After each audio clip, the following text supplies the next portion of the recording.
कोई 10 घंटे पढ़ के भी कर रहा है, कोई 4 घंटे पढ़ के भी कर रहा है। 4 घंटे पढ़ के अगर कोई निकाल रहा है तो उसे पता है कि बस मुझे ये कि बच्चे तो क्वेश्चन देख कर ही आंसर कर देते हैं, वैसी स्पीड चाहिए तभी सिलेक्शन होगा, ऐसा कुछ नहीं। मैं एक एवरेज स्टूडेंट ही रहा हूँ। कंपटीशन तो है ज्यादा, आपको सीरियसली पढ़ाई करना पड़ेगा, मेहनत करना पड़ेगा, डेली का एक रूटीन बना सकते हैं। तो ग्रामर और वोकेबलरी आप एक बुक से अच्छे से कर सकते हो, आपको इंग्लिश में कोई विद्वान होने की जरूरत नहीं है। मेरा भी कोई इतना ज्यादा नॉलेज नहीं है, तो अब आराम से मुझे लगता है कि 6 महीने में पूरा सिलेबस हो जाएगा। लिमिटेड चैप्टर्स हैं, उन्हें पढ़ना है, एक एक बार रिवीजन करना है और प्रैक्टिस करना है। और जो वो 20-30% नहीं कर पा रहा है वो टॉपिक्स भी मैं बता देता हूँ जिसमें ज्यादा प्रॉब्लम। तो आपको फर्स्ट टाइम में सारे चैप्टर्स को कवर करना ही पड़ेगा, कोई शॉर्टकट नहीं है कि आप डायरेक्ट क्वेश्चंस लगाने बैठ जाएंगे, क्योंकि हर क्वेश्चन में कुछ रूल लगता है। तो मैं ये बिगिनर्स को कहना चाहूंगा कि जब भी आप स्टडी स्टार्ट कर रहे हैं तो वेलकम टू एसएससी फैक्ट्री। साथियों, आज के इस वीडियो में हमारे साथ धर्मेंद्र यादव जी हैं। एसएससी सीजीएल 2023 से एक्साइज इंस्पेक्टर की पोस्ट पे सिलेक्टेड है और गुजरात में इनकी पोस्टिंग है। और इनके अगर मार्क्स की बात करें तो इंग्लिश में बहुत अच्छे मार्क्स आए हैं। 135 में से 131 मार्क्स इन्होंने लिए, मतलब एक क्वेश्चन इनका गड़बड़ हो गया। तो इंग्लिश के बारे में बहुत अच्छे से बता सकते हैं। आप लोग जो कमेंट करते हो कि हमारी इंग्लिश बहुत वीक है, बहुत कमजोर है इंग्लिश, तो ऐसी इनकी बहुत बेसिक इंग्लिश रही, उसमें इन्होंने तैयारी करके एक्साइज इंस्पेक्टर बने और इतने अच्छे मार्क्स इंग्लिश में लेके आए। तो इनकी जर्नी डिस्कस करेंगे, किस तरीके की इनकी जर्नी रही, बहुत कुछ इनका एक्सपीरियंस है इस तैयारी में। काफी सारे एस्पिरेंट से बात करते रहते हैं, टीचिंग भी इन्होंने करी है। तो इस एसएससी सीजीएल और एक गवर्नमेंट जॉब एग्जाम जो प्रिपरेशन होती है उस बैकग्राउंड का इनको नॉलेज काफी अच्छा है, तो आपको बहुत अच्छे से गाइड कर सकते हैं। वीडियो को एंड तक देखना, चैनल पर नए हो चैनल को सब्सक्राइब कर लेना। बाकी आप सभी लोगों की कोई भी क्वेरीज रहते हैं आप हमें डायरेक्ट इंस्टाग्राम पर मैसेज कर सकते हो, कमेंट करके भी आप पूछ सकते हो। तो धर्मेंद्र जी, बहुत बहुत स्वागत है एसएससी फैक्ट्री पर। सबसे पहले आपका धन्यवाद इनवाइट करने के लिए, और आपने एक अपॉर्चुनिटी दी मुझे अपनी जर्नी, अपनी स्ट्रेटेजी सभी के साथ शेयर करने के लिए, उसके लिए थैंक यू। ओके, एक बार ना अपना इंट्रो दे दीजिए ऑडियंस को। जैसा कि सर ने बताया, मेरा नाम धर्मेंद्र यादव है। ओरिजिनली मैं बिहार से बिलोंग करता हूँ, but born and brought up मेरा मध्य प्रदेश के एक डिस्ट्रिक्ट देवास जिले में हुआ है। यहीं फादर की सर्विस थी, तो यहीं पर मेरी एजुकेशन वगैरह सारी चीजें यहीं से कंटिन्यू हुई है। आपका ये 2023 वाला कौन सा अटेम्प्ट था और आपके मार्क्स क्या क्या रहे? 23 वाला मेरा 5th अटेम्प्ट था। 5th attempt. हाँ, हालांकि 22 वाले में भी मेरा सिलेक्शन हो चुका था, लेकिन डिजायर्ड पोस्ट नहीं मिली थी मुझे। मुझे जो ऑफिसर पोस्ट चाहिए थी, जो डिपार्टमेंट चाहिए था, वो नहीं मिला था। वही डिपार्टमेंट मिला था जिसमें मैं ऑलरेडी वर्किंग था। तो CHSL 2018 से ही मेरा सिलेक्शन हो चुका था और उसमें मैंने अराउंड 1.5 साल वर्क किया। उसके बाद साथ ही में मैंने प्रिपरेशन की। तो CGL 2023 में मेरा अराउंड 1800 रैंक है, एक्साइज इंस्पेक्टर की पोस्ट पर सिलेक्शन हुआ है। और अभी मैं करंटली गुजरात जोन में, अहमदाबाद जोन में वर्क कर रहा हूँ। मार्क्स क्या रहे आपके? मेरे मार्क्स थे 316 थे आउट ऑफ 300। सब्जेक्ट वाइज बात करें, सब्जेक्ट वाइज जीके में मेरे मार्क्स 45 थे आउट ऑफ 75। इंग्लिश में 131 थे आउट ऑफ 135। रीजनिंग में आउट ऑफ 90 83 थे। और मैथ्स में एग्जैक्टली याद नहीं है, शायद 65-70 के अराउंड, एग्जैक्टली याद नहीं है। तो 30 क्वेश्चंस आते हैं तो 24-25 अराउंड मैंने सॉल्व किए थे। अगर जैसे इस प्रिपरेशन की शुरुआत की बात करें, जो शुरुआती फेज था, जैसे अभी आप नए बच्चों को, बिगिनर्स को आप देखते होंगे, तो शुरुआती फेज में बहुत कंफ्यूजन होते हैं स्टूडेंट ना, तो वो फेज कैसा था? शुरुआती गाइडेंस आपको कैसे मिली? ये प्रिपरेशन धीरे धीरे आगे कैसे बढ़ी आपकी? जी, जब मैंने प्रिपरेशन स्टार्ट किया था तो फर्स्ट एंड फॉरमोस्ट मेरे ब्रदर ने मुझे गाइड किया था, क्योंकि वो इस फील्ड से काफी समय से जुड़े हुए थे। तो उन्होंने मुझे गाइड किया कि क्या पढ़ना है, कैसे पढ़ना है, क्या तरीका होना चाहिए। वो मैंने कोशिश किया अपनी तरह से, लेकिन मुझे लगता है यूट्यूब और जो इतने ज्यादा सोर्सेस होते हैं ना कहीं उसमें हम भटक जाते हैं, बेहतर करने के लिए ही, लेकिन फिर भी ऐसा लगता है कि हम उसमें भटक जाते हैं। सोचते हैं कि यार यहाँ से ये भी पढ़ लेंगे, ये भी बुक रेफर कर लें, ये भी बुक रेफर कर लें। तो स्टार्टिंग में तो मैंने एक ऑफलाइन कोचिंग ज्वाइन की थी, ताकि एक बार मुझे सारे सब्जेक्ट्स का ओवरव्यू मिल जाए और वहां पर भी प्रैक्टिस हो जाए। और एक कंपटीशन का भी आभास होना जरूरी है। वहां जब मैं गया तो मुझे पता चला कि इतना ज्यादा कंपटीशन है, अभी तो मुझसे क्वेश्चन ही मुझसे बन नहीं रहे हैं, या बन रहे हैं तो ज्यादा टाइम लग रहा है। और जो भी मेरे साथ वाले हैं, बैचमेट से, उनके काफी जल्दी आंसर आ रहे हैं। तो क्या होता है कि ऐसे में और कोई मोटिवेशन ढूंढने की जरूरत नहीं पड़ती है, लगता है कि हम काफी पीछे हैं। फिर मैंने मेहनत वहां से शुरू किया। कई बार बीच में डिस्ट्रैक्शन हुआ, जैसे मैंने बताया ना कि सोर्सेस का, तो मैं ये बिगिनर्स को कहना चाहूंगा कि जब भी आप स्टडी स्टार्ट कर रहे हैं तो अपने सोर्सेस लिमिटेड रखें। सोर्सेस लिमिटेड रखना बहुत जरूरी है, क्योंकि हर बुक्स में चीजें वही हैं, कॉन्सेप्ट्स वही हैं, क्वेश्चंस थोड़े बहुत चेंज हो सकते हैं। तो पहले तो स्टार्टिंग में हमें कॉन्सेप्ट बिल्डिंग पर काम करना है। वो आप कोई भी एक बुक को, या आप यदि कहीं ऑफलाइन कोचिंग जा रहे हो तो वहां के कोर्स को अच्छे से कंप्लीट करना, या आप अभी के समय देखिए इतना ऑनलाइन रिसोर्सेस है, ऑनलाइन बैचेस आते हैं, तो अगर किसी एक टीचर पर आप ट्रस्ट कर रहे हैं तो कंप्लीट तरह से उसे कवर करें। फिर आप क्वेश्चंस की प्रैक्टिस अलग अलग जगह से कर सकते हैं, फिर प्रॉब्लम नहीं है। लेकिन जब जो नींव रखनी है, स्टार्टिंग जो है, अगर वहां डिस्ट्रैक्ट होंगे तो ज्यादा प्रॉब्लम होती है। ये सभी सब्जेक्ट्स के लिए है, सभी एग्जाम के लिए कॉमन बात है कि किसी भी एग्जाम के लिए स्टार्ट कर रहे हैं तो डायरेक्शन हमारी एक तो राइट होनी चाहिए। वही बात है कि इधर से पढ़ लिया, उधर से पढ़ लिया, ये टीचर का ये टॉपिक पढ़ लिया, ऐसा कर लिया, ये आप लास्ट में कर सकते हैं। सिलेक्टिव पढ़ना, स्टार्टिंग में कैसा सिलेक्टिव होना है, स्टार्टिंग में आपको पूरा पढ़ना है। फॉर एग्जांपल इंग्लिश की बात करूं, मैथ्स की, इंग्लिश की बात करूं तो फॉर एग्जांपल 15 चैप्टर्स हैं ग्रामर के, तो आपको वो एक बार गो थ्रू करना ही है, सारे पढ़ना ही है और रिवीजन करना ही है। अब उसके बाद आप उस बुक से क्वेश्चंस लगा रहे हैं, कहीं ऑनलाइन सोर्स से लगा रहे हैं, मॉक से लगा रहे हैं, तो चलता है। तो डिस्ट्रैक्शन कम से कम होना चाहिए। अगर जैसे इतना आपने तैयारी करी है इस फेज में, अगर मैं आपकी बात करूं कि आपके जो सोर्स लिमिटेड की बात आप, तो इतने सारे सोर्सेज आपने गो थ्रू करे होंगे, आपने भी शुरुआत में बहुत सारे ऐसे बुक्स ले लिए होंगे जो बाद में पता चला होगा कोई काम की नहीं, बिल्कुल है ना। तो क्या क्या आपके सोर्सेज रहे जिनने बहुत हेल्प करा आपके सिलेक्शन में, चाहे ऑफलाइन कोचिंग की बात करें, ऑनलाइन कोई रिसोर्सेज हो, तो आपके सिलेक्शन में सबसे ज्यादा हेल्प किस चीज ने करी? साथियों, वीडियो में आगे बढ़ने से पहले आप सभी लोगों को मैथ के लिए मैं प्रीवियस ईयर की किताब सजेस्ट कर रहा हूं, पिनेकल की। इसमें प्रीवियस ईयर के सारे ही क्वेश्चंस कवर करे गए हैं फेब 2024 तक के। जैसा कि आप इसमें देख सकते हो 6800 प्लस टीसीएस एमसीक्यूज पिछले जो सालों में एग्जाम हुए हैं, चाहे सीएचएसएल की बात करें, सीजीएल की बात करें, सीपीओ की बात करें, सारे ही क्वेश्चंस हैं। और आप सभी लोग जानते हो पिनेकल पे आंख मूंद के भरोसा कर सकते हो, सारे टॉपर सजेस्ट करते हैं क्योंकि ये एरर फ्री है। बहुत अच्छे से इसमें सारे क्वेश्चंस आपके कवर करे गए हैं। अगर आप इतना भी कर लेते हो तो ये सफिशिएंट होता है, क्योंकि 6800 प्लस क्वेश्चंस आप करोगे तो आपकी प्रैक्टिस बेहतरीन हो जाएगी। जो सिली मिस्टेक्स आप करते हो लगातार, और कैलकुलेशन की जो प्रैक्टिस है वो शानदार हो जाएगी। तो इस किताब को खरीद के अपनी तैयारी को शानदार कर सकते हैं। बाकी अब आगे का वीडियो देखिए। सबसे ज्यादा हेल्प, जैसे मैंने बताया कि जहां मैं कोचिंग जाता था तो हर कोचिंग का अपना एक मटेरियल होता है, तो उन्होंने जो मटेरियल प्रोवाइड किया उसको मैंने ज्यादा अच्छे से पढ़ा, 2-3 बार पढ़ा, क्लास में पढ़ाया ही जाता था, फिर मैंने भी खुद से रिवीजन किया, उसके बाद उससे क्वेश्चंस लगाए, फिर प्रीवियस ईयर क्वेश्चंस कैसे इस चैप्टर से आए हुए हैं, शीट्स मिलती है, या अभी कोई ऑफलाइन कोचिंग ना जाना चाहता हो तो ऑनलाइन में भी यही चीजें हैं। आप जो है section wise, subject wise practice कर सकते हैं। आपका फॉर एग्जांपल एक टॉपिक कवर हो गया, आपने पढ़ लिया, कोई भी सब्जेक्ट हो, उसके आप फिर प्रीवियस ईयर क्वेश्चंस लगाइए, है ना, 50 क्वेश्चंस लगाइए, 100 क्वेश्चंस लगाइए। जब आप वो क्वेश्चंस लगाएंगे तो आपको उसमें कॉन्फिडेंस भी आएगा और ऐसे कवर होगा। और अगर आप रिसोर्सेस पूछ रहे हैं तो सब्जेक्ट वाइज में अगर आप चाहें तो बता सकता हूँ। तो सब्जेक्ट वाइज अगर कोई बिगिनर है, काफी लोग मुझसे पूछते हैं, तो मैं एक कंप्लीट आपको काफी कम समय में थोड़ा बताना चाहूंगा कि जैसे कि मैथ्स की बात किया मैंने, तो मैथ्स में कोई भी आप एक बुक ले लीजिए, मैं किसी भी एक बुक की बात नहीं कर रहा हूँ, किसी एक का नाम नहीं ले रहा हूँ, एक आप बुक ले लीजिए जिसमें थ्योरी एक्सप्लेन की गई हो, टाइप वाइज क्वेश्चंस कराए गए हों, जैसे कई बुक्स आती हैं टाइप वाइज क्वेश्चन कराए गए हों, तो स्टार्टिंग में आपको वो करना चाहिए। पहले एक बुक को बार बार करिए, एक बुक को 4 बार करिए, ना कि 4 रिसोर्सेस अलग अलग करिए। मल्टीपल टाइम वही चीज करेंगे तो ज्यादा फायदा होगा। और ये सब चीजें मैं बता पा रहा हूँ, मुझे भी बाद में ये सब चीजें समझ में आई, है ना। ऐसा नहीं है कि स्टार्टिंग में, क्योंकि हर कोई सोचता है कि यार ये मैं कर लूं, वो चीजें मैं कर लूं, मुझे भी ये सब बाद में समझ आए। मैं उसी का निचोड़ बता रहा हूँ कि आप एक रिसोर्स उठाइए, आप अगर किसी एक टीचर से पढ़ रहे हैं तो उसी पे पूरा रिलाय करिए और कंप्लीट करिए। उसके बाद आप उसके जो है वो क्वेश्चंस लगा सकते हैं उस बुक में जो भी हैं या चैप्टर में जो भी है।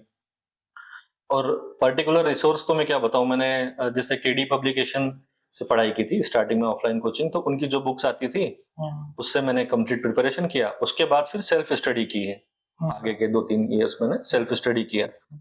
और इंग्लिश का बताऊं मैं, और भी मैथ्स में कई सारी ऐसी बुक्स आती है, किरण की बुक आती है प्रीवियस ईयर, जिसमें मेरा कहने का मतलब है जिसमें आपको टाइप वाइज क्वेश्चंस करने को, समझने को अच्छे से मिल जाए वो। और ज्यादा ही प्रॉब्लम आती है क्योंकि मैथ्स वाला सब्जेक्ट है, कॉन्सेप्चुअल सब्जेक्ट है, तो आप एक बार ऑफलाइन कोचिंग या फिर किसी एक टीचर का कोर्स के थ्रू आजकल तो यूट्यूब पे भी काफी कंटेंट है, आप कोई एक टॉपिक पढ़ रहे हैं, आपको क्लियर नहीं हो रहा है, उसके आप कॉन्सेप्ट्स पढ़ सकते हैं यूट्यूब से। यूट्यूब पे काफी सारी चीजें हैं, यदि सही तरह से हम उसका यूज करें तो एजुकेशन में। फिर इंग्लिश की बात करूं, इंग्लिश में मैंने नीतू मैम की बुक आती है, नीतू सिंह केडी पब्लिकेशन की, वॉल्यूम काफी लोग पढ़ते हैं, वॉल्यूम 1, वो मैंने पढ़ा था।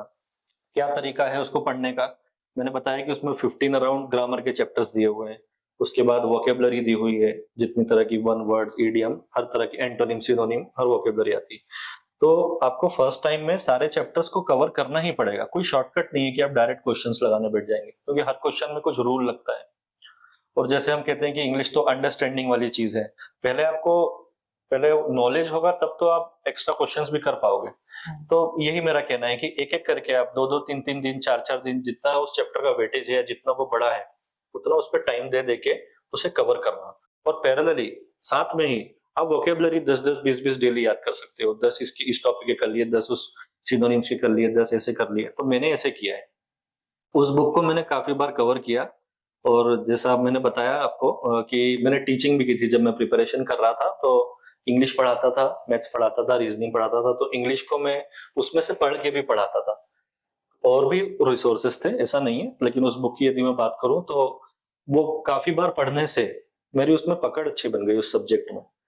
तो इंग्लिश की हम जैसे सब्जेक्ट वाइज बात कर रहे हैं तो 3 चीजों पर बेस्ड है, ग्रामर हो गया, वोकेबलरी हो गया, रीडिंग कॉम्प्रिहेंशन हो गया। तो ग्रामर और वोकेबलरी आप एक बुक से अच्छे से कर सकते हो, आपको इंग्लिश में कोई विद्वान होने की जरूरत नहीं है। मेरा भी कोई इतना ज्यादा नॉलेज नहीं है, लेकिन मल्टीपल बार पढ़ के या एग्जाम में क्या पूछा जा रहा है, इंग्लिश में मेरा स्कोर ठीक रहा है लास्ट के हर ईयर्स में। प्री में भी अराउंड फुल मार्क्स रहे हैं, मेंस में भी ठीक रहा है, वो हुआ। और रीडिंग के लिए मैं क्या करता था, स्टार्टिंग में न्यूज़पेपर वगैरह पढ़ता था, आज से 2-3 साल पहले की बात बता रहा हूँ। ऐसा भी जरूरी नहीं है कि आप न्यूज़पेपर पढ़ें, ऐसा भी जरूरी नहीं है कि द हिंदू पढ़ें, टाइम्स ऑफ इंडिया पढ़ें, कोई सिलेक्टिव इंडियन एक्सप्रेस पढ़ें, ऐसा कुछ नहीं। आपका जिसमें ट्यूनिंग अच्छी है, आप ऑनलाइन डाउनलोड करके भी पढ़ सकते हैं अभी के समय में, या ऑफलाइन भी लगा सकते हैं। आपको स्टोरी रीडिंग पसंद है तो वो कर सकते हैं, जरूरी नहीं है कि न्यूज़पेपर ही पढ़ना है। न्यूज़पेपर पढ़ने से एक फायदा थोड़ा होता है कि कुछ जनरल नॉलेज भी हमें गेन होती रहती है ना, कुछ वोकेबलरी मिलती है, तो उसे भी नोट डाउन कर लेता था मैं और रिवीजन करता था उनका। तो इंग्लिश में इस तरह से प्रिपरेशन की जा सकती है। उसके बाद सेक्शनल मॉक लगाता था मैं इंग्लिश के भी, मुझे सेंटेंस इंप्रूवमेंट के 10 मिनट में 20 क्वेश्चंस मिल गए तो मैं फटाफट सॉल्व करता था। जो जो रॉन्ग होते थे उसका एक्सप्लेनेशन पढ़ता था। तो इंग्लिश से काफी लोग डरते हैं, मुझे पता है। मैंने कहा फिर से कि मेरी भी कोई इतनी अच्छी नहीं थी, लेकिन उस पर मेहनत करके बार बार पढ़ के तो सारे ग्रामर के चैप्टर्स को कवर करो, साथ साथ वोकेबलरी करो। एक बार वोकेबलरी आप किसी बुक से कंप्लीट कर लो, नीतू सिंह मैम की बुक आती है, एक एसपी बख्शी की आती है, आर एस अग्रवाल आती है, एमबी पब्लिकेशन, बहुत सारी बुक्स है। एक बार आप वहां उसको टारगेट करके पूरी वोकेबलरी कर लो, फिर आप प्रीवियस ईयर क्वेश्चंस करोगे तो आप देखोगे कि कई वही वोकेबलरी रिपीट होती है। ऐसा नहीं करो कि इस ईयर के क्वेश्चंस कर रहे हैं, इस ईयर के क्वेश्चंस कर रहे हैं, एक जगह पहले पढ़ लो, फिर आपका ज्यादा अच्छे से होगा इंप्रूवमेंट। तो क्या ऐसी मेजर मिस्टेक्स आप ऑब्जर्व कर पाते हो एस्पिरेंट्स के बीच कि उनको अगर वो अवॉइड करें तो जल्दी जल्दी सिलेक्शन ले पाए? आजकल क्या होता है कि मेहनत नहीं करना चाहते हैं, शॉर्टकट चाहिए, है ना, हर क्वेश्चन में भी शॉर्टकट चाहिए। एक बात मैंने अपने ब्रदर से सीखी है कि वो कहते थे कि एक क्वेश्चन में ही ज्यादा से ज्यादा सीखो। मेरी ये आदत थी, जब मैं कोचिंग जाता था उसके बाद फिर लाइब्रेरी बैठ के 2-3 घंटे प्रैक्टिस करता था। सोचता था कि यार आज ये टॉपिक पढ़ा है, 50 क्वेश्चंस लगाओ, जल्दी लगाओ, जल्दी लगाओ, जितनी जल्दी करेंगे फिर घर जाएंगे। ऐसा एक ग्रुप था, हम लोग प्रैक्टिस करते थे मिलके। तो सिमिलर टाइप के क्वेश्चंस करते जा रहे हैं, सीख कितना रहे हैं उसमें से, वो मैटर करता है। एक क्वेश्चन भी अपने को बहुत कुछ सिखा सकता है ना। और उसमें क्या मेथड है, कॉन्सेप्ट सीखना है। मैं क्या करता था, मेरी भी ये गलती करता था, मैं शॉर्टकट सीखने पर ज्यादा जाता था। ट्रिक्स सिखाए जाते हैं कि अरे देखो 30 सेकंड्स में कितनी जल्दी आंसर आ जा रहा है, 10 सेकंड्स में आंसर आ जा रहा है, कि बच्चे तो क्वेश्चन देख कर ही आंसर कर देते हैं, वैसी स्पीड चाहिए तभी सिलेक्शन होगा, ऐसा कुछ नहीं। मैं एक एवरेज स्टूडेंट ही रहा हूँ। प्रैक्टिस करते करते, मान लीजिए किसी क्वेश्चन की लॉन्ग मेथड है, तो आपको उसको एक बार तो पढ़ना ही पड़ेगा, क्या मेथड है। उसके बाद जितनी बार आप उसकी प्रैक्टिस कर लोगे ना, फिर वो खुद ब खुद आपको उस क्वेश्चन के लिए टाइम कम लगेगा, है ना। उसको पहले आपको 2 मिनट लगते होंगे, अगली बार आप उसी तरह का क्वेश्चन करोगे 1 ही मिनट लगेगा, 30 सेकेंड्स ही लगेंगे, आप भी उस श्रेणी में आ जाओगे जैसा सब जो सिलेक्ट होता है या जल्दी जल्दी कर पाता है। तो सोर्सेस लिमिटेड रखना जरूरी है। मैंने कहा कि एक सब्जेक्ट के लिए एक सोर्स पकड़ो, उसको कंप्लीट करो, फिर आप क्वेश्चंस कहीं से भी लगा सकते हो, प्रीवियस ईयर क्वेश्चंस पे रिलाई करो, पेपर सॉल्व करो। पहले अपने सोर्सेस इकट्ठे करो, बिल्कुल, फिर उन पर रगड़ के मेहनत करो, इधर उधर नहीं भटकना है। इधर-उधर अगर जो किताबें आपने ले ली इंग्लिश की, मैथ की, उनको पहले अच्छे से कर लो, हाँ। उसके बाद एक्स्ट्रा चीजें करनी और प्रीवियस ईयर पे ध्यान दो। प्रीवियस ईयर तो बहुत ज्यादा इंपॉर्टेंट है सर। जो भी क्वेश्चंस आते हैं ना, पेपर में 100 क्वेश्चंस आते हैं तो 80 क्वेश्चन समझिए कि जो प्रीवियस ईयर अच्छे से प्रैक्टिस करके जाएगा वो बना सकता है। लेकिन हम वही 20% 20 क्वेश्चंस के पीछे भागते रहते हैं कि ये टफ है। यूट्यूब पर भी सर डिस्ट्रैक्शन काफी है, कई सारे ऐसे प्लेटफॉर्म्स है कि यार ये क्वेश्चन अभी तक का सबसे टफ क्वेश्चन आया, इस ईयर में ये टफ क्वेश्चन आया, तो हम उसके पीछे भागते रहते हैं। आपकी क्या बाकी चीजें पहले कंप्लीट हो गई है? 80% 90% क्या वो कंप्लीट हो गया है? सिलेक्शन तो वो आपको दिला ही देगा। आपको जो है वो बाकी के क्वेश्चन पहले वही प्रीवियस ईयर पे काम करना है, फिर टफ क्वेश्चन की साइड जाना है। और एक चीज मैं भी यहाँ पे बोलना चाहूंगा, बहुत सारे बच्चे गलती करते हैं कि वो जीके के पीछे भागते रहते हैं। जीके के पीछे अभी उनका जैसे इंग्लिश और रीजनिंग और मैथ, ये पता है कि प्रीवियस ईयर से, और आपका अगर सिलेबस पूरा है तो आप कर ले जाओगे, कर ले जाएंगे, पूरे मार्क्स लेके आ सकते हो। और जीके जीएस का नहीं पता होगा, फिर वो 3-4 घंटे जीके जीएस को दे रहे हैं, और ये रीजनिंग उनकी कंप्लीट नहीं है जिसमें आप फुल स्कोर कर सकते हैं। 2-2 घंटे वो करंट अफेयर को दे रहे हैं, सुबह वीडियो देख रहे हैं टीचर के लाइव, 2-2 घंटे करंट अफेयर देख रहे हैं। ये बहुत बड़ी मिस्टेक होती है। तो मुझे सर ये समझ में नहीं आता है कि डेली टीचर्स ला रहे हैं, फॉर एग्जांपल 1-1 घंटे की वीडियो, बच्चों के लिए कह रहा चाह रहा हूँ मैं कि 1-1 घंटे की करंट अफेयर की डेली वीडियो दे, फिर वो लाते हैं कि पूरे मंथ का कंपाइल, पूरे मंथ के इंपॉर्टेंट करंट अफेयर, फिर लाते हैं कि 6 मंथ के इंपॉर्टेंट करंट अफेयर। तो आप कितना ज्यादा करंट अफेयर करेंगे? आप सोचेंगे कि ये भी तो इंपॉर्टेंट है, मैं रिवाइज कर लेता हूँ, ये भी तो इंपॉर्टेंट है। 3-4-5 क्वेश्चन आते हैं वो। हाँ, वो भी जरूरी नहीं है। कई पेपर में देखेगा कि उतने भी करंट अफेयर नहीं है, किसी में 5 भी आ गए, किसी में ज्यादा भी आ गए, वो भी है। मैं सिर्फ ये कहना चाहता हूँ कि सिलेक्शन लेना है। देखिए, जो सबसे हाईएस्ट जो टॉपर लाता है नंबर, और जो जिस पर लोवेस्ट सिलेक्शन होता है जिस मार्क्स पर, फॉर एग्जांपल 390 में से किसी बच्चे के 360 मार्क्स आए, वो टॉपर है, और किसी के 300 मार्क्स आए, और सिलेक्शन 300 का भी हो रहा है, एक उसको पोस्ट मिल रही है। स्टार्टिंग में तो हमें क्या चाहिए? एक पोस्ट चाहिए, अच्छी पोस्ट चाहिए, और कोशिश करना है कि होम लोकेशन मिले। तो वो 300 पे भी सिलेक्ट हो रहा है और 360 पर भी सिलेक्ट हो रहा है। हम वो 360 के भी पीछे भागे जा रहे हैं, है ना? कि आप देखिए कि कितना बड़ा रेंज है बीच, 60 मार्क्स का रेंज है, उसमें तो हम लाए कर सकते हैं। ऐसा तो नहीं है ना कि एक ही फिक्स नंबर पे इतना ज्यादा कंपटीशन है कि सभी लाए कर रहे हैं, ऐसा तो नहीं। इतनी बड़ी विंडो खुली हुई है, आप 320 ले आइए, आप 330 ले आइए, 340 ले आइए, आपको एक अच्छी पोस्ट मिलेगी। वो चीज भी मैं कहना चाह रहा हूँ कि उस लिए भी आपको मोटिवेटेड रहना चाहिए कि यार मुझे इतनी वैकेंसीज आ रही हैं, कि जो भी आ रही है बस उसमें मुझे तो एक सीट चाहिए, उसके लिए फाइट करना है। अगर जैसे बहुत सारे बच्चे हैं वो तैयारी शुरू ही नहीं कर पाते, शुरू में बहुत सारी गड़बड़ कर देते हैं और सोचते रहते हैं कि अब कल से पढ़ूंगा, परसों से पढ़ूंगा, क्योंकि उनके दिमाग में कंफ्यूजन होता है। अगर आज आप तैयारी शुरू कर रहे हो तो आज से आने वाले 1 महीने में आपकी क्या रोड मैप होता, 1 महीने तक आप क्या क्या चीजें शुरुआत में करते, अगर आज से मैं आपको बोलूंगा तैयारी शुरू करना। देखिए सर, तैयारी शुरू कर रहा हूँ मैं, कोई पोस्ट अपने दिमाग में यदि मान रहा हूँ कि मुझे इस पोस्ट पर जाना है या इस एग्जाम में सिलेक्ट होना है, तो कंपटीशन तो है ज्यादा। आपको सीरियसली पढ़ाई करना पड़ेगा, मेहनत करना पड़ेगा, डेली का एक रूटीन बना सकते हैं। और रूटीन मतलब वैसा रूटीन नहीं बनाना है जैसे हम स्कूल टाइम से बनाते आए हैं कि कल मैं मॉर्निंग में इस टाइम उठूंगा, 7 बजे मैं ये करूंगा, 8 बजे मैं ये करूंगा, ऐसा नहीं, वो फॉलो नहीं हो पाता है। ये मैं प्रैक्टिकल बात बता रहा हूँ। या इधर भी प्रिपरेशन के दौरान मैंने भी ऐसे रूटीन बनाए, लेकिन हो नहीं पाता था। लेकिन जब से मैं टारगेटेड रूटीन बनाने लगा ना, कि आज मैं कल का ही डिसाइड कर लूंगा कि कल मुझे क्या क्या पढ़ना है, ये चारों सब्जेक्ट्स हैं, इन चारों में मुझे कल क्या क्या पढ़ना है, तो क्या होगा ना कि कल जब मैं उठूंगा तो मेरे को पता है कि मुझे पढ़ना क्या है आज। तो टारगेट वाइज डेली कवर करते जाएंगे।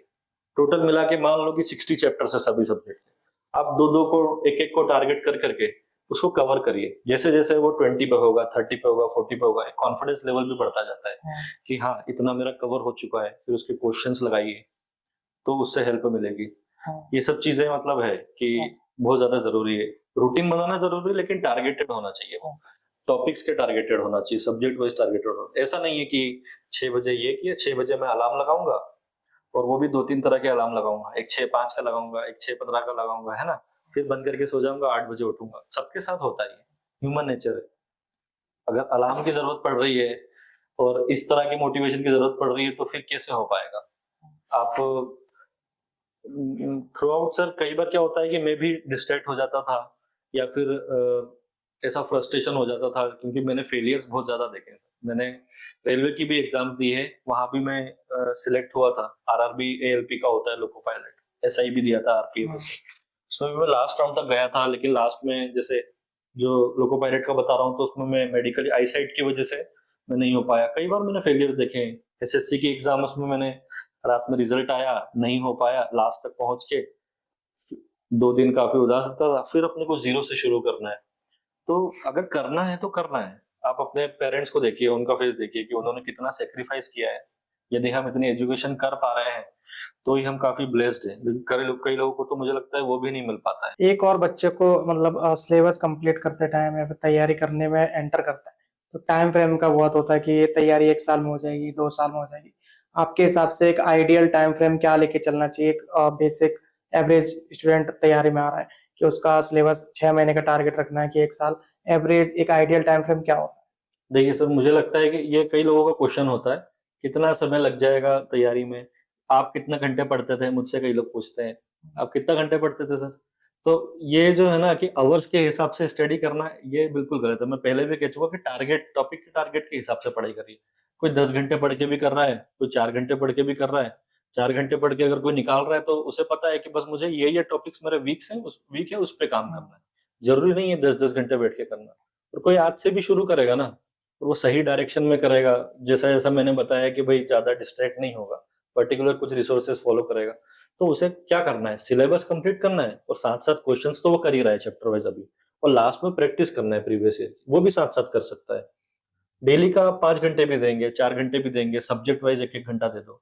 रीजनिंग में यदि चलो आपसे बन रहा है तो उसमें कम टाइम करके आप जीके में, मैथ्स में थोड़ा ज़्यादा टाइम दे दो। 5-6 घंटे भी अगर डेली निकालते हैं, जो इतना ज़्यादा नहीं है, तो अब आराम से मुझे लगता है कि 6 महीने में पूरा सिलेबस हो जाएगा। लिमिटेड चैप्टर्स हैं, उन्हें पढ़ना है, एक-एक बार रिवीजन करना है और प्रैक्टिस करना है। 6 से 8 महीने में मुझे लगता है अच्छी प्रिपरेशन हो सकती है। लेकिन यदि आप ज़्यादा डिस्ट्रैक्ट हो जाएँ, मेरे साथ भी जो हुआ है, रिसोर्सेज़ अलग-अलग करना, यूट्यूब से पढ़ लेता हूँ यार ये टॉपिक, फिर बुक से पढ़ लेता हूँ यार ये टॉपिक, ऐसे कन्फ्यूज़ होंगे तो टाइम लग जाएगा। और फिर और एक और चीज़ है कि आप अच्छी से अच्छी पोस्ट ही टारगेट करिए। मैंने जब मेरा सिलेक्शन CHSL में हुआ था, मैं पोस्टल डिपार्टमेंट में वर्क कर रहा था, तो वर्क करते-करते मैंने ये एग्ज़ाम क्लियर किया है। तो 8 अवर्स 9 अवर्स आपको ऑफ़िस में देने ही है। उसके बाद उतना एफिशिएंसी नहीं रहता है। आप लिमिटेड ही पढ़ सकते हो और फिर आपको मॉक भी देना है या वो भी करना है, तो सारी चीज़ें कैसे हो पाएगी? तो अभी आप फुल टाइम लेके अच्छे से पूरा स्टडी करके ज़्यादा अच्छे से निकाल सकते हैं। क्योंकि बाद में हम सोचते हैं कि छोटी-मोटी कहीं भी जॉब लग जाए या कहीं बार मेरा सिलेक्शन हो जाए फिर मैं तैयारी करूँ। लेकिन बाद में प्रॉब्लम आती है, वो चीज़ होती है। कुछ डिस्कस कर लिया हमने, बाकी जी। लास्ट में आप क्या बोलना चाहते हो? लास्ट में कोई मैसेज या संदेश आपके? मैं यही कहना चाहूँगा कि कोई भी एग्ज़ाम हो या जैसे कि SSC CGL की एग्ज़ाम हो, तो SSC CGL एग्ज़ाम कोई इतने टफ नहीं है। जब क्या होता है कि जब क्लियर हो जाती है तो हमें ऐसा लगता है, और जितनी भी आपकी मेहनत ऐसी लग रही है, कई बार होता है कि फेलियर देखने को मिलता है, मुझे भी देखने को मिला, लेकिन जब आपका सिलेक्शन हो जाएगा, तो सारी चीज़ें वर्थ लगेगी आपको, कि जो भी मैंने सैक्रिफाइसेस किए, मेहनत की है, वो वर्थ है, वो सही किया मैंने ये वाले दिन देखने के लिए। रिज़ल्ट वाले दिन वो सब चीज़ें रियलाइज़ होती है बहुत। तो एसएससी सीजीएल आपको यदि क्रैक करना है, तो आपको उसके लिए बिल्कुल डिटरमाइन होना पड़ेगा, कंसिस्टेंट होना पड़ेगा, हार्ड वर्किंग होना पड़ेगा और स्मार्ट वर्किंग भी बिल्कुल होना पड़ेगा। क्योंकि केवल मेहनत तो काफ़ी लोग कर रहे हैं, लेकिन सही डायरेक्शन में मेहनत करना बहुत ज़्यादा ज़रूरी है। सभी लोग पढ़ाई कर रहे हैं, सभी लोग काफ़ी सोर्सेज़ पढ़ रहे हैं, लिमिटेड रह के पढ़ना और उस पे काम करना, अपनी कमियों पे काम करना, वो सबसे ज़्यादा इम्पोर्टेंट है।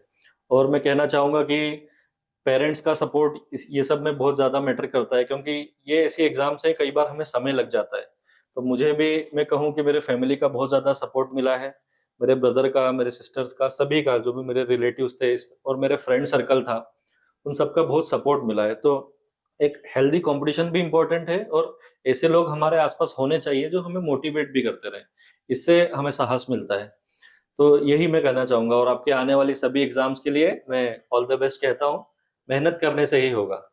और ये बिल्कुल मैं कहना चाहूँगा कि कोशिश करने वालों की कभी हार नहीं होती। आपको एसएससी सीजीएल क्रैक करना है, तो आपको उसके लिए मेहनत तो काफ़ी ज़्यादा करना होगा, और आज नहीं तो कल, कल नहीं तो परसों, रिज़ल्ट ज़रूर मिलेगा। देर हो सकती है, लेकिन रिज़ल्ट मेहनत का ज़रूर आपको मिलेगा। हमेशा किस्मत खराब नहीं होती है, मेहनत काम आती ही आती है। वो मेरे साथ हुआ है। और एक और चीज़ मैं कहूँगा, जिस तरह से हम भटकते रहते हैं अलग-अलग जगह पर, लेकिन हमें लगे रहना है। मुझे कई ऐसे भी अगर मोटिवेट करने वाले भी लोग थे, तो ऐसे भी लोग मिले कि डिमोटिवेट भी हो जाता था मैं उनकी बातों से या उन्हें देखकर। तो हमें कोशिश करते रहना है। मैं कहना चाहूँगा कि मंजिल मिल ही जाएगी भटकते-भटकते, गुमराह तो वो हैं जो घर से निकले ही नहीं। धन्यवाद। चलिए, thank you so much for coming. I hope Thank you. साथियों आपको बहुत कुछ सीखने को मिला होगा इस वीडियो से। जिस तरीके से धर्मेंद्र जी ने अपनी जर्नी आप लोगों के सामने रखी, बहुत कुछ बताया स्ट्रेटजी वाइज, मोटिवेशनल वाइज, आपको बहुत कुछ सिखाया इस वीडियो से। अगर आप लोगों के और भी कुछ डाउट हैं तो आप इनसे भी जुड़ सकते हैं। इनका भी इंस्टाग्राम आईडी वगैरह हम मेंशन कर देंगे। इनसे डायरेक्ट डीएम करके जब भी इनको टाइम होगा तो आपको वहाँ रिप्लाई कर देंगे। बाकी आप कमेंट करके पूछ सकते हो, और चैनल पर नए हो तो चैनल को सब्सक्राइब कर लेना। वीडियो पसंद आए वीडियो को लाइक करना। यहाँ तक video, thank you so much, bye bye and take care.